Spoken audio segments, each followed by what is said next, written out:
Are you living beyond your means? Maybe you don't even know if you are living beyond your means, meaning the lifestyle creep has crept in and gone a little too far. In today's video, we are going to discuss an article that tells us about 10 signs that you are living beyond your means. So let's check out and see what it has to say. If you're new here, on Money Article Monday, we pick an article or a blog that relates to money and we chat about it. We have learned some great things and had some fun discussions. If you enjoy Money Article Monday, make sure you click on that like button. So this article I found on MSN.com, and it was written by Diana Kelly Levy. So it starts out with, what does living beyond your means mean? Simply put, living above your means. There you go. Meaning you are spending more money than you are earning. People are able to do this by relying on credit cards, loans, and prior savings to cover their expenses. However, the process is not sustainable, and it's also very stressful. And eventually overspending is likely to catch up with you. It did for me in my 20s. I lived way above my means and I went into debt, and that was not fun. This is living beyond your means can also mean that you're spending everything you bring in and as a result have nothing left over for saving or investing, such as an emergency fund. So you could be zeroing out your budget or your money every single month and maybe not necessarily going into debt. You're still living above your means, and because you don't have a savings account. You don't have a backup. So the first sign is you live paycheck to paycheck. I actually used to live for the next paycheck, meaning I'd already spent the paycheck before I had it. Anybody else? There wasn't no paycheck to paycheck. It was, pre-paycheck is what it was. It says if most or all of your paycheck is spent immediately on bills and you don't have anything left over at the end of the month to put in savings, you are likely over your means and may need to make some adjustments. Yes. This might be ditching cable, cooking at home a few times a week, or quitting the gym and working out at home. All the things that we talk about with frugal living. Number 2 is your credit score has dropped. I don't pay attention to my credit score because I don't buy things with debt with credit other than my house. And our credit score is great because we are paying our mortgage off, super quick. But it says, but if you've been putting a lot of your expenses on your credit card or don't always pay your bills on time, you may see your credit score take a hit. So if you wanted to take a loan out later or refinance your mortgage, you might be screwed, because what's happened is, even if you pay off your credit card, what it is you're using a lot of it. You're paying it's like your debt to income, right? If the debt amount that you're holding on is 80% of your available balance, that's not going to look good on your credit card. It says the number is important because it can be accessed by anyone considering giving you new credit and may be used to determine your interest rate. So you could end up paying for it, meaning have a higher interest rate on something or not get the best interest rate because your credit score is not good. The third sign is you've stopped your retirement contributions. Now, I think it's one of the methods, the saving methods, it says if you're getting out of debt, to stop your retirement contributions so that you could, really get at it. And then after you've gotten out of debt, you can, hit your retirement contributions with way more. But it says if money is feeling a little tight, you may feel that now is not the time to worry about retirement. But you likely won't be able to work forever. Yeah, I don't plan on working forever. I've seen people take loans out of their 401k to go on vacation. Go on vacation and then pay back the loan and then take it out again to go on another vacation. There are some things that I shake my head at, and that's definitely one of them. That is nonsense to me. Lower your lifestyle standards. If you really want to go on vacation, then maybe you need to cut out something else. But if you have to dip into something and be penalized monetarily, taking a loan out of it to go on vacation, no, no. I try my darndest not to judge, and if you're doing that, I'm shaking my head at you, especially if you want to complain about not being able to do something that you want to do because you've got to pay this back. I can't. Number 4 is a big portion of your income goes to housing. Keeping your rent or mortgage below 30% of your monthly pre-tax income is sometimes recommended because it can leave you enough income left over to save, invest, and build wealth. Staying below 30% can be difficult, however, if you live in a region of the country where the cost of housing is high. Nevertheless, spending a lot more than a third of your income on housing can leave you house poor. Also note, I don't read all of these articles. I'm not reading all of it, so check it out. I will have it linked down below. Check it out and read it in its entirety. It's a really good article. A lot of people do buy so much house, so what they'll do is they'll go to a lender and they'll tell them, they won't tell them how much they want to spend. They'll just give them, you know, how much they make, and the lender will tell them how much money they can be lent, rather than realizing how much they can actually afford.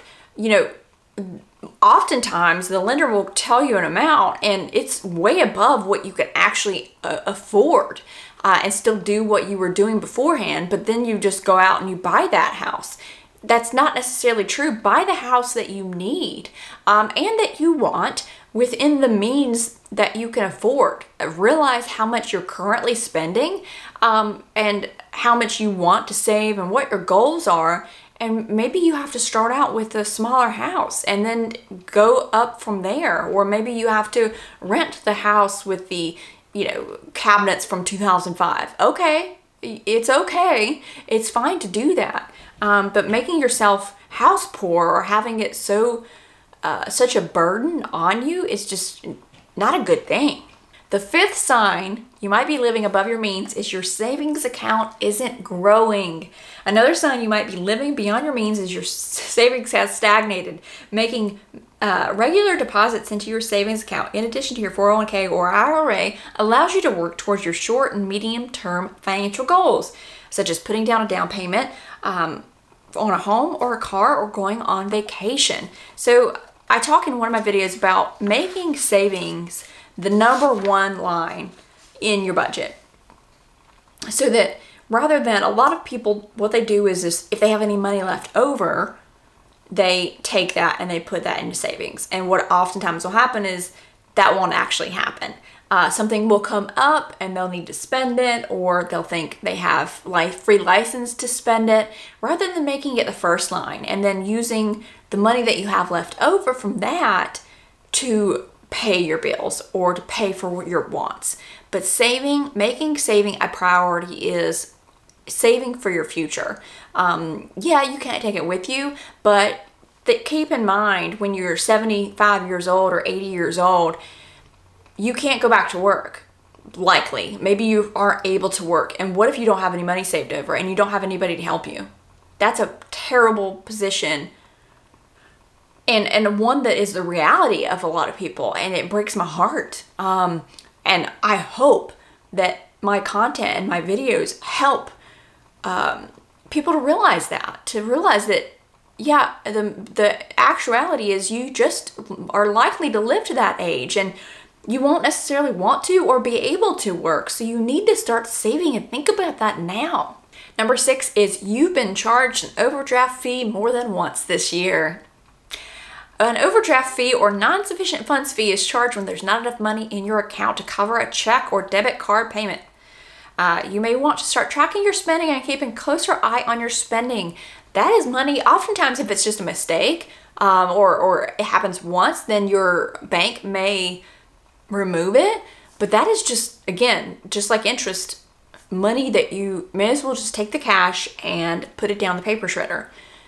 It's just gone. What you'll try to work towards at that point is creating a cushion. A lot of people like a month's cushion, meaning there's enough money in your bank account to pay a month's worth of bills, but that's a cushion. It stays there. You don't touch it. It's just a cushion. So if something happens, you've got that money, right? That you can dip into. But likely, or the best scenario is you don't have to. Rather than zero, you know, getting your account all the way to zero each month or each paycheck, you get your account all the way to $1,000. That's just always in there. It's your little lifeboat that hangs out. It's just money that just hangs out, and it's just a sense of security. It's a security blanket. Number 7, you've never set a budget. Many people think making and following a budget will be too complicated, but having a budget can actually simplify your spending decisions by letting you know exactly what you can and can't afford. And oftentimes it makes you feel like you got a raise, to be honest. In one of my videos for financial area, I'm going to do a detail about how I do a budget. And it's a combination of 3 or 4 different budgeting styles. And budgets that work for you are very personalized, very different. And there's so many out there, and people say this one's the right one, this one's the right one. But often what you need to do is find what works for you. Find one that you will stick to as far as creating, that you enjoy, that it's not, you know, that, ugh, I gotta go do it, that you look forward to doing it, and that you will use to track your spending. Finding one that works for you is one of the biggest steps in making sure budgeting works and you can do it and keep up with it every single month. The article says, once you get a sense of your own patterns and habits, you can work towards building a realistic budget that allows you to spend and save more wisely. You know, working with a budget, you're going to work with it for 3, 6, 9 months before you figure it out, before you figure out the right allocation for you, or figure out, you know, each month the big expenses that you didn't think about, maybe your Amazon Prime membership, maybe your dog goes to the vet, whatever it is. That's one of those things. It's just a moving number, and it's okay if there's more out of this category and less out of this category, and it still kind of evens out. It's a work in progress, and you will eventually get to the point where you know it in your head and you really don't have to reference it that often. Number 8, you are leasing a car you cannot afford to buy. I don't like car leases. No. What oftentimes happens is people get screwed. They drive it too many miles, something happens to it. It's just money down the toilet. But it's just my opinion. If you want to lease a vehicle and it works for you, you do you. Hey, we're all different, and it's fine. I don't think any less of you. Trust me, I do not.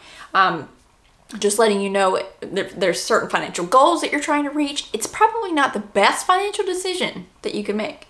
Leasing a vehicle you would not be able to purchase outright or finance can be a major financial red flag. Leasing lets you rent a high-end lifestyle, but many people end up with leases they really can't afford. You might be covering your monthly costs, but you can't do that while meeting your other expenses and also putting money into savings. Then your car is likely too expensive. So yeah, you could lease a car, and if it's, you know, okay within your budget, but a lot of times people want that status, and it's all about your intent, right? So if it's your status and you want to look a certain way, you know, I need this sweet ride, and you're going to spend $800, $900 on it, you know, maybe not going to reach the financial goals that you want in the long run because you're trying to impress people that you really don't even care about in the first place. Number 9, you're only making minimum payments on credit cards. You've got to get going and get those credit cards knocked out.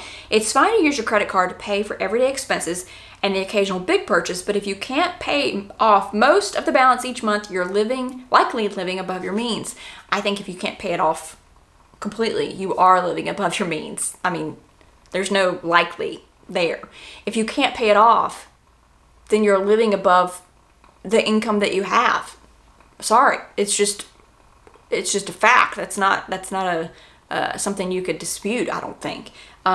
And hey, if you use credit cards and that's what you do, that's fine. But living above your means is putting things on credit cards and then not being able to pay it off and paying interest. So what that means is, let's say you buy a $50 pair of shoes, but you end up paying interest on it, and those shoes end up costing you $80 to $90. Think about it this way. Would you have spent $80 to $90 on those shoes? Probably not if they had been $80 to $90 in the store. But you're still doing it. Inadvertently, but not thinking about it. The 10th sign you are living above your means is you do not have an emergency fund. I think a couple of years ago, a lot of people realized the importance of having that cushion, that safety net, that emergency fund below them if something happened to them, and the mental relief that you had if you did have that already in place. But it says not having a stash of cash you can turn to in a pinch can be a sign that you're overspending. You might be gambling on the fact that nothing will go wrong. Trust me, something will. It always happens. But life is unpredictable, and getting hit with an unexpected expense you can't pay for can lead to a financial crisis and a lot more stress and a snowball effect, right? Having an emergency fund is just now whatever that amount is, if that's 3 months, 6 months, a year, whatever it is that makes you feel comfortable, is what I would recommend. And just making it a priority to put that emergency fund in place to pay down that debt.